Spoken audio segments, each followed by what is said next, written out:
سورة النازعات. بسم الله الرحمن الرحيم. والنازعات غرقا والناشطات نشطا والسابحات سبحا السابقات سبقا المدبرات امرا. شروع اللہ کا نام لے کر جو بڑا مہربان نہایت رحم والا ہے. ان فرشتوں کی قسم جو ڈوب کر کافروں کی جان کھینچ لیتے ہیں اور ان کی جو مومنوں کی جان آسانی سے نکالتے ہیں اور ان کی جو تیرتے ہوئے جاتے ہیں پھر لپک کر آگے بڑھتے ہیں پھر دنیا کے کاموں کا انتظام کرتے ہیں. یوم ترجف الراجفہ تتبعها الرادفہ قلوب يومئذ واجفة أبصارها خاشعة. کہ وہ دن آ کر رہے گا جس دن وہ زلزلہ آئے گا پھر اس کے پیچھے اور زلزلہ آئے گا. اس دن لوگوں کے دل خوف زدہ ہوں گے اور آنکھیں جھکی ہوئی. يقولون أئنا لمردودون في الحافرة أَإِذَا كُنَّا عِظَامًا نَخِرَةً قَالُوا تِلْكَ إِذًا كَرَّةٌ خَاسِرَةٌ فَإِنَّمَا هِيَ زَجْرَةٌ وَاحِدَةٌ فَإِذَا هُمْ بِالسَّاهِرَةِ. کافر کہتے ہیں کیا ہم الٹے پاؤں پھر لوٹیں گے؟ بھلا جب ہم کھوکھلی ہڈیاں ہو جائیں گے تو پھر زندہ کیے جائیں گے. کہتے ہیں کہ یہ لوٹنا تو سراسر نقصان کا لوٹنا ہوگا. تو بس وہ ایک ڈانٹ ہوگی اس وقت وہ سب میدان حشر میں آ جمع ہوں گے. هل أتاك حديث موسى إذ ناداه ربه بالواد المقدس طوى اذهب إلى فرعون إنه طغى فقل هل لك إلى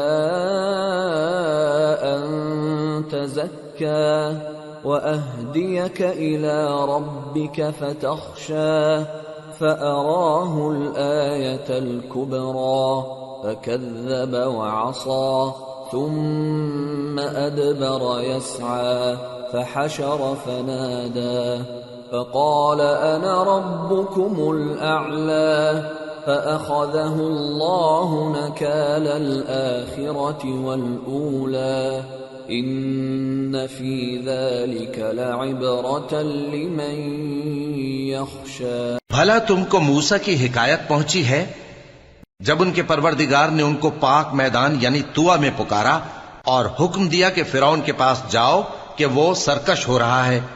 پھر اس سے کہو کہ کیا تو چاہتا ہے کہ پاک ہو جائے اور میں تجھے تیرے پروردگار کا رستہ بتاؤں تاکہ تجھ کو خوف پیدا ہو. غرض انہوں نے اس کو بہت بڑی نشانی دکھائی مگر اس نے جھٹلایا اور نہ مانا. پھر لوٹ گیا اور تدبیریں کرنے لگا. سو اس نے لوگوں کو اکٹھا کیا پھر بلند آواز سے بولا سو کہنے لگا کہ تمہارا سب سے بڑا مالک میں ہوں. تو اللہ نے اس کو دنیا اور آخرت دونوں کے عذاب میں پکڑ لیا. جو شخص اللہ سے ڈر رکھتا ہے اس کے لیے اس قصے میں عبرت ہے. أأنتم أشد خلقا أم السماء بناها رفع سمكها فسواها وأغطش ليلها وأخرج ضحاها والأرض بعد ذلك دحاها أخرج منها ماءها ومرعاها والجبال أرساها متاعا لكم ولأنعامكم. بھلا تمہارا بنانا مشکل ہے یا آسمان کا؟ اللہ نے اس کو بنایا اس کی چھت کو اونچا کیا پھر اسے برابر کر دیا اور اسی نے رات تاریک بنائی اور دن کو دھوپ نکالی اور اس کے بعد زمین کو پھیلا دیا. اسی نے زمین میں سے اس کا پانی نکالا اور چارہ اگایا اور اس پر پہاڑوں کا بوجھ رکھ دیا. یہ سب کچھ تمہارے اور تمہارے مویشیوں کے فائدے کے لیے کیا. فَإِذَا جَاءَ جاءت الطامة الكبرى يوم يتذكر الإنسان ما سعى وبرزت الجحيم لمن يرى فأما من طغى وآثر الحياة الدنيا فإن الجحيم هي المأوى وأما من خاف مقام ربه ونهى النفس عن الهوى فإن الجنة هي المأوى. پھر جب وہ بہت بڑی آفت آئے گی اس دن انسان جو محنت وہ کرتا رہا یاد کرے گا، اور دوزخ دیکھنے والے کے سامنے لا کر رکھ دی جائے گی. اب جس نے سرکشی کی اور دنیا کی زندگی کو مقدم رکھا تو اس کا ٹھکانہ دوزخ ہی ہے، اور جو اپنے پروردگار کے سامنے کھڑے ہونے سے ڈرتا اور نفس کو بیجا خواہشوں سے روکتا رہا تو اس کا ٹھکانہ بہشت ہی ہے.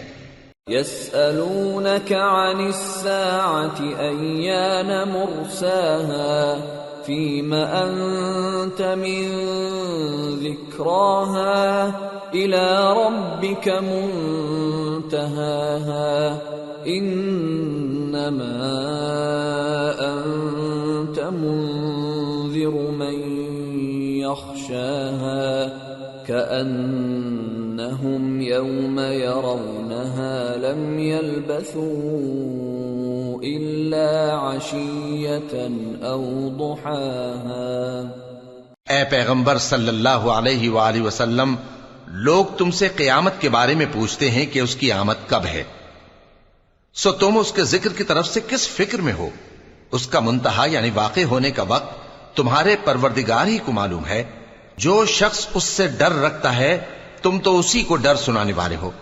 جب وہ اس کو دیکھیں گے تو ایسا خیال کریں گے کہ گویا دنیا میں صرف ایک شام یا ایک صبح رہے تھے.